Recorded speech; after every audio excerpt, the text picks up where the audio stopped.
Good day, global crypto enthusiasts. This is 88 Fantastic coming to you Sunday, February 2nd, 2019. Little weekend update before the big game today. We got some good news and we got some bad news. We're going to go through a quick look in the market here. We got Bitcoin still below 3,500, lost about 25 bucks overnight. A little bit of green, not much though. Steam, MadeSafeCoin, IOST still up there. Red, double digits. Aurora, Odom, everybody else is all in single digits. 24 trading volumes, still at 115, sorry. So that's a little bit above normal. So let's get into our news right off the bat. The Quadriga X. Customers worried as crypto exchange Quadriga CX loses control of its cold storage. This is another great example of not your keys, not your crypto. To leave your money on an exchange for trading volume is perfectly fine because that's what you're going to trade with. You don't want to pay the transaction fees. But to leave it there for any other purpose, you deserve to lose your money. So everybody that left their money here, I'm sorry, but you deserve to lose it all. This is after 2 years of telling people to make sure that you be responsible, look after your own money, and to constantly still leave it in places is just ridiculous. So let's go through this article because this is a lot of Bitcoin. Have you ever wondered why even the savviest crypto holders always advocate for users to secure their own crypto assets? Well, the story of this crypto exchange, Quadriga CX, should be a wake-up call to anyone who doubts that logic. Apparently, Quadriga CX can no longer access its own cold storage, and that's something customers are really worried about. What had happened here is the owner had passed away. And since the owner had passed away, no one's got access to the cold storage, which for me is absolutely ridiculous. Where's the backup? So how does one person run an entire business and there's no backup?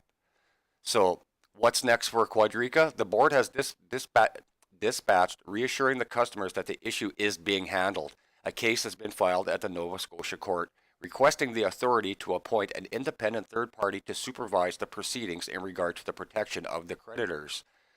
And it just keeps going on to say, not your keys, not your wallet. And that's exactly what this is. It is you've left your crypto on here waiting for the next bull run, thinking you're going to swap it out and cash out because you didn't want to pay about 4 cents for a fucking transaction fee. So whoever lost your money at Quadriga, you deserve to lose it. And at some point, hopefully you become responsible now after you've taken this ass kicking and you can move forward with it.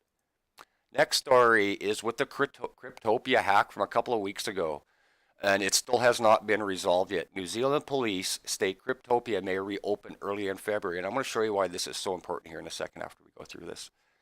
On January 14th, hackers stole at least $20 million worth of cryptocurrencies from the exchange. Shortly after the hack took place, the exchange was put into maintenance and has remained that way while the police continue to investigate.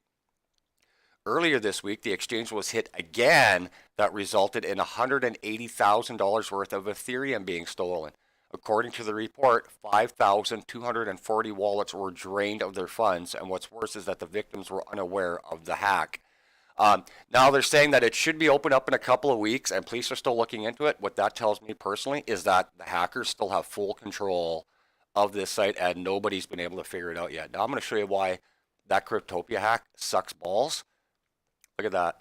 I just did a review on Faucet Crypto the other day, and Cryptopia was their main exchange to move and get all of their funds out of. And with that hack, and within 3 weeks of that hack, this site's gone down. So now my favorite site to earn free crypto is another one of the victims from the Cryptopia people not looking after their security. Absolutely bloody shame. All right, so the other day we talked about Neo DevCon being in Seattle on February 16th and 17th. They announced the big news earlier this morning about the additions to the 3.0 announcements. This event will feature demonstrations of new use cases, applications, and important developments. The Neo DevCon is the most highly anticipated annual event held and organized by the Neo Foundations and contributors of the ecosystem. At the conference, Neo Foundation and its subsidiaries will announce roadmap and plans for the future. Industry experts from top tech companies and leading scholars will share their insights on decentralization, Layer 2, distributed storage, and other blockchain-related frontiers. This is absolutely awesome news. NEO is also offering free tickets to talented developers and students in alike to spark excitement and encourage within the NEO community, which is awesome. Love NEO. Alrighty, let's move on to the next one. The BTT Bit Torrent token gets listed on Kucoin. For those of you who aren't familiar, the BitTorrent network is actually owned by the Tron Foundation's owner, Justin Sun. Here we go. BitTorrent BTT allows content creators to connect with their audience, earn and spend digital currency without a middleman. By connecting the BitTorrent peer-to-peer network to the Tron blockchain, we offer a new experience to over 100 million users. Absolutely fantastic news. This is going to help a little bit. Next piece of news, Binance. Binance CEO Changpeng Zhao predicts Amazon will launch its own crypto. Again, it's speculation, but this guy is very good at marketing, and when he gets his voice out, it takes a little bit of time, so I wouldn't be surprised if this happens later on down the road, but pure speculation so far. Binance has recently been in the spotlight after revealing that both debit and credit cards for crypto are now open. People can use MasterCard and their Visa to buy crypto on Binance. All this is possible thanks to the partnership with Simplex, a fully licensed financial institution that provides online payment processing solutions with zero risk of fraud. In a tweet earlier from this morning, CZ from Binance said, "For anti-internet, non-physical based business, I don't understand why anybody would not accept crypto payments. It's easier, faster, and cheaper to integrate than traditional payment gateways. Less paperwork and reaches more diverse demographic and geography." So back in 2018, he said he was willing to wait for Amazon to ditch their fiat currencies for cryptos.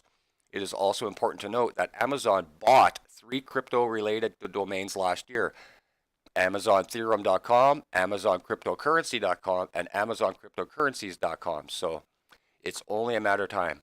They also own AmazonBitcoin.com. Amazon Web Services is also heavily invested in blockchain solutions. So let's go on, and we've got our Village Idiot of the Week. And once again, making the list for multiple times, Roger Ver of Bcash. Is Bitcoin.com misleading people to buy Bitcoin Cash instead of Bitcoin? Fuck, of course. They've been doing this since the day they started the website. They trick people. The only reason there is a Bcash or a fake Satoshi coin is because they've ripped off everybody and Bitcoin.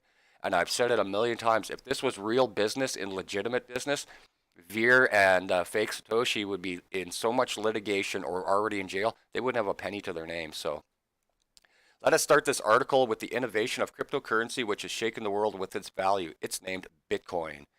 The value of this cryptocurrency reached an unexpected, nothing less than a miraculous height in 2017. In the same year, this guy doesn't even got a proper thing here.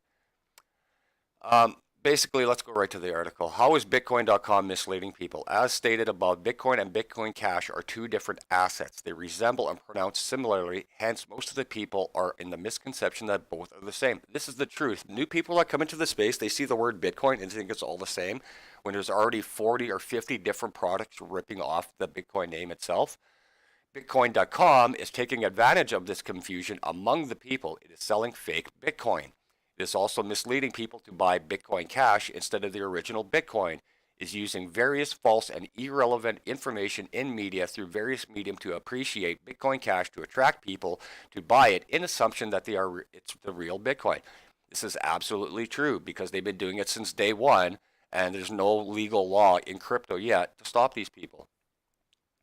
Roger Ver making people fool to buy BCH. Oh my God, who wrote this article? Before, how this person is making a fool to inspire BCH rather than BTC, you must know who he is.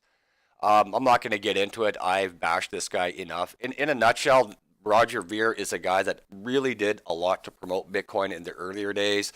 And then, of course, greed and his lust for additional power and additional billions in his pocket.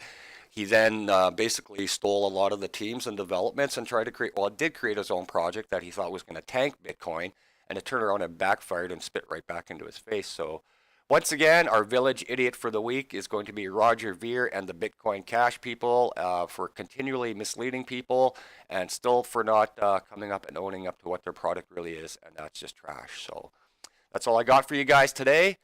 Hope you enjoyed the big game this weekend. Stay warm out there. Give the people you love a hug. And this is 88 Fantastic signing out. Take care, y'all.